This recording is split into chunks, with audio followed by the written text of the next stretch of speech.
Ever since the success of Awakening on the 3DS, Fire Emblem has steadily climbed up the ranks of Nintendo series.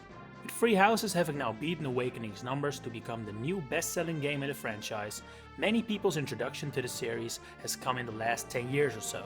It's slowly becoming a forgotten story how Fire Emblem was once a Japan exclusive series that had to introduce itself to the rest of the world after already being 7 games deep.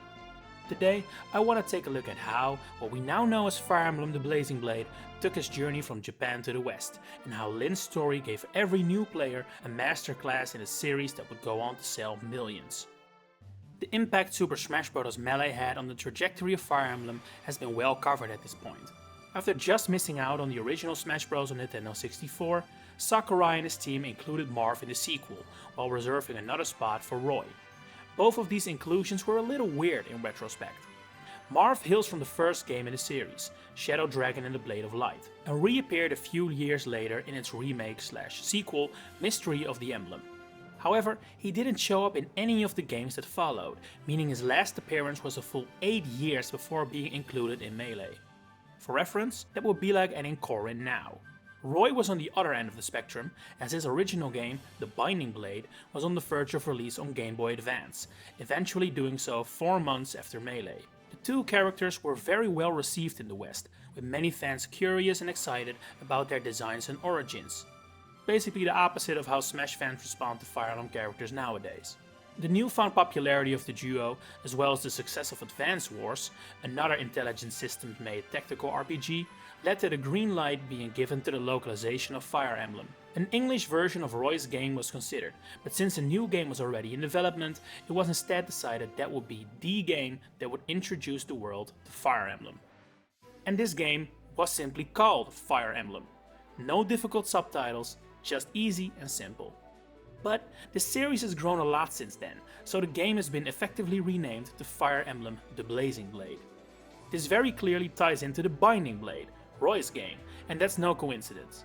The Blazing Blade is a prequel of Binding Blade, set 20 years earlier, and features Eliwood, Roy's father, as one of the 3 main lords. Another is Hector, who also appears in the Binding Blade as the father of Lilina, Roy's intended love interest, I guess you could say. But aside from these two, not too many direct references are made to the original game, which was undoubtedly inspired by the fact the West had never had a chance to play that game, officially up until this very day. There are a few nods here and there, but it's nothing like what you'd expect from a prequel game. And if you play the two back to back these days, the absence of the third lord later in the timeline becomes a little jarring even.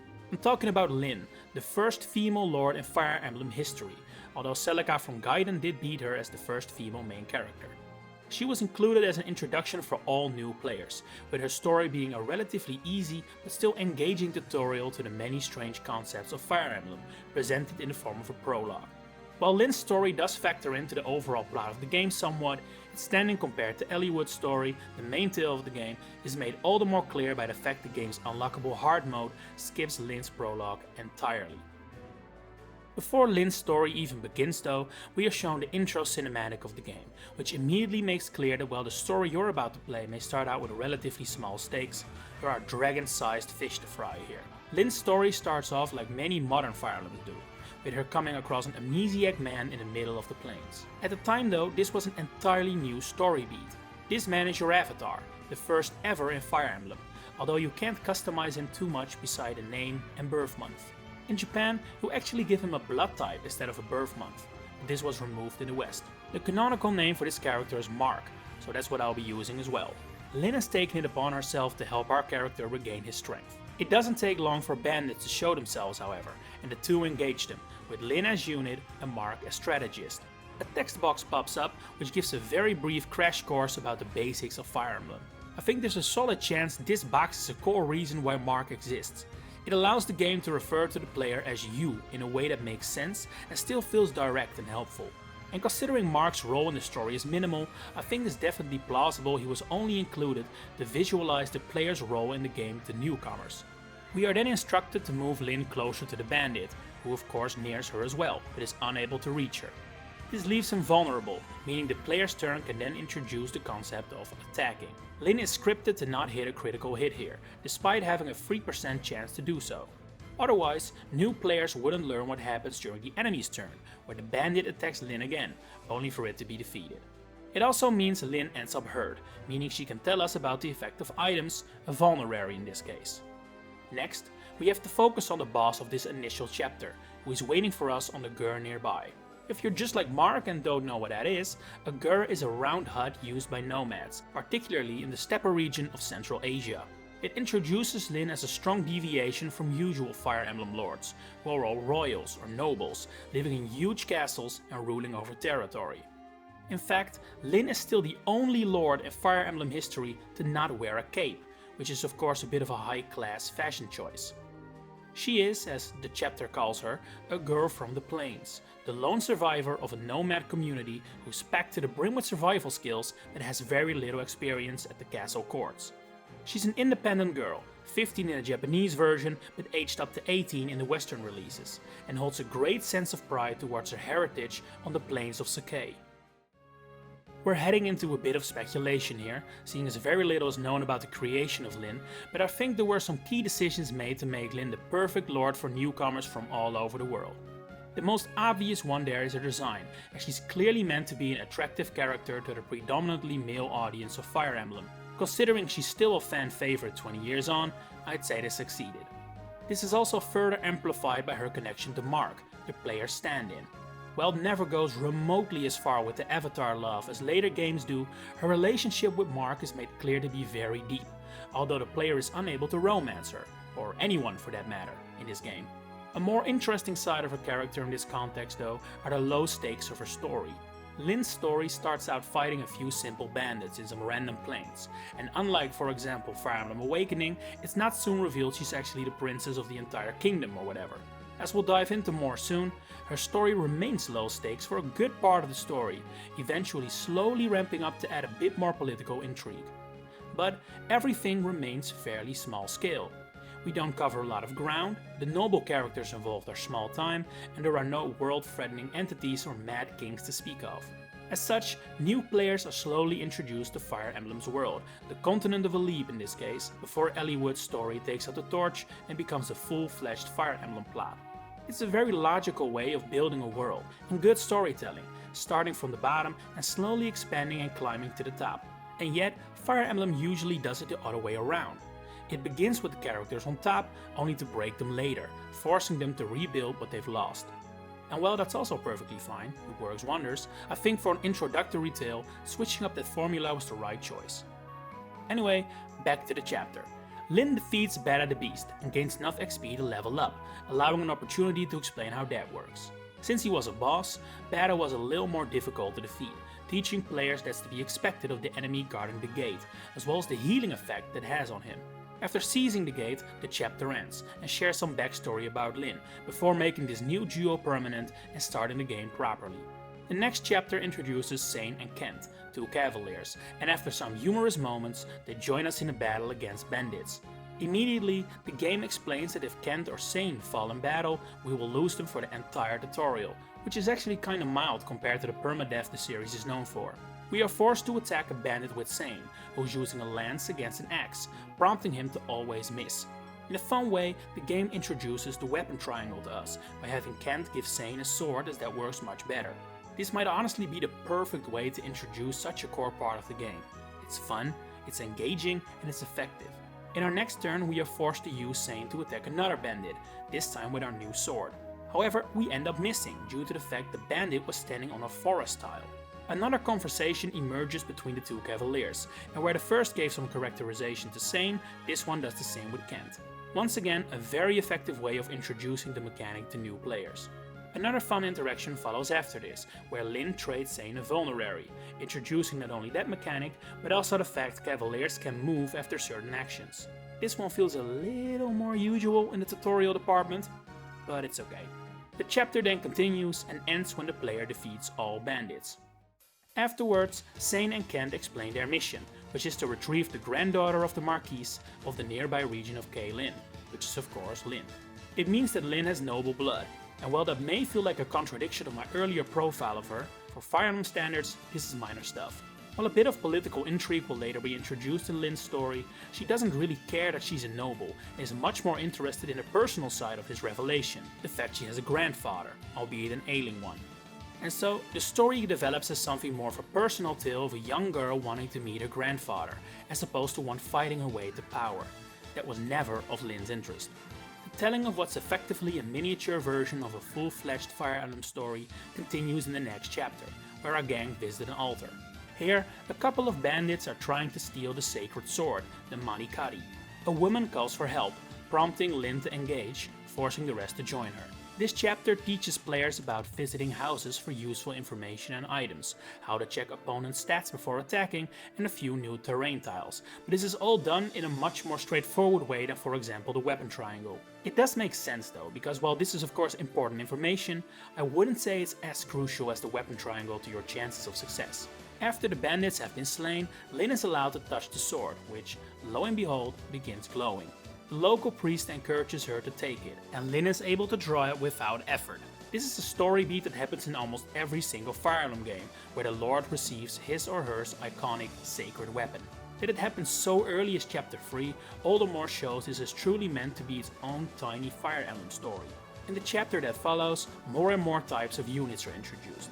I think it's no coincidence Will, an archer, and Florina, a Pegasus Knight, join in the same chapter, properly show the player the benefits and limitations of ranged combat and different movement options.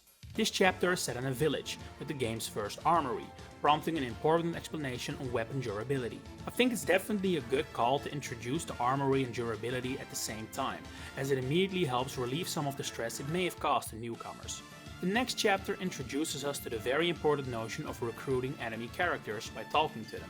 After giving us a bit of backstory with Natalie first, the game suggests in a not so subtle way to consider talking to Dorcas, her husband, who's a member of the attacking bandits. Very important is one sentence that appears in a text box here. When unsure, try Lyn. Unlike modern games like Engage, the GBA games do not always make it clear with which character you should speak to recruitable enemies, so this early reminder your lord is a safe bet is a good way of handling that. And it remains relevant information, because while the later Eliwood and Hector stories put Lyn on the back burner, she remains an often used option for recruiting new characters. Eventually, the bandits retreat, successfully ending the chapter. Dorcas decides to stay with the group and joins them for the next adventure, where magic is introduced. Urk and Sarah join in this chapter, being a mage and cleric respectively. Before the battle even begins, we have already been shown how exactly magic works, as Urk is attacked by an archer, which he can of course counter on long distance. He does however suffer a decent amount of damage, nudging the player to spot his poor defenses, as well as providing the perfect candidate for Sarah to showcase her healing magic. Once again, simple but extremely effective way of introducing these mechanics. They also further show my suspected reason for Mark's inclusion, as Sarah explains the concept of healing to her player character directly. Not long after, Urk does the same, and the game gives us a free kill on the previously damaged archer, attacking from short range this time. With the absolute basics now thoroughly explained, the next chapter focuses on some more smaller mechanics like thieves, lockpicks, stat boosting items and super effective weapons. Story-wise, it features Lyn's confrontation with Marquise Arafan, who denies her help due to her nomad heritage. It helps add some conflict to what has so far been a fairly tame story, and further contrasts Lyn against most Fire Emblem lords. While they are nobles cut from the highest cloth, she comes from nothing, and faces discrimination for it. The next chapter introduces us to Nils and Ninian, providing so far the strongest connection to Eliwood's story that would follow. It also explains the preparation screen, the magic triangle thanks to new edition Lucius, and dancer-like classes as Nils joins the party. We also encounter the Black Fang, the antagonist of the game, for the first time. Should you beat the chapter in under 15 turns, you unlock the first paralogue of the game, although this is not explained to you whatsoever. I guess the game expects you to know the basics by now, and be capable of putting it into action. Besides, 15 turns is pretty lenient. I think most players should be able to pull that off. This new paralogue also doesn't include anything new, but does challenge players with the first fully indoor battle, forcing combat through narrow pathways. The main chapter that follows after it is a fairly minor one, introducing no new characters and only the Ballista and Reaver weapons as new concepts, which are nothing too important. Next is A Grim Reunion, which is the first Fog of War map and introduces Wallace, who effectively shows us how promotion works. Although I have always felt like perhaps a different character would have made more sense. This is 100% personal of course, but I can't help but feel Wallace is not the most interesting Fire Emblem character, so linking him to the core mechanic of promotion could have maybe worked better with a character who's simply a bit cooler. Again, it's all taste, but I don't think many players would be super excited at the introduction of Wallace. Anyway, beating this chapter leads us to the final one of Lyn's story. No more new toys to play with, just a relatively challenging chapter to end on, complete with reinforcements. If you've been following along with the tutorial to a somewhat normal degree, this chapter shouldn't be too hard. After you've defeated Marquise Lundgren, the main antagonist of this short story, Lyn's tale comes to an end. She is reunited with her grandfather, and we even get a full recap of what happened to her units after the story, as is normal in Fire Emblem games. This really surprised me my first time playing it, as I knew this was only the beginning, so seeing these end cards roll by felt weird. They marked the end to Blazing Blades tutorial, which is, all in all, around 5 hours long. On one hand, this is understandable, as you have to imagine tactical RPGs like this basically didn't exist in the West, so new players will be coming from nothing going into this game.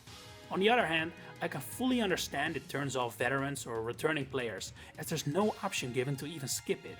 While it's at least not super hand-holdy, 5 hours is too long if you know what you're doing, and as some of the later chapters barely introduce anything new, I think trimming it down to maybe 8 chapters would have improved it. What I really like though is that Lyn's story is its own contained narrative. It makes it super newcomer friendly, and it's very easy to recommend, as anyone with the slightest idea they could enjoy Fire Emblem can try this out and get a miniature version of the full experience in a couple of hours.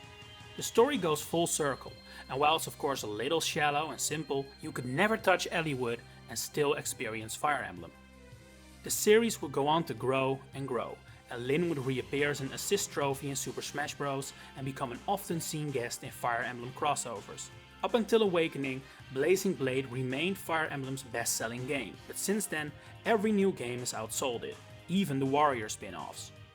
But never forget where it all started.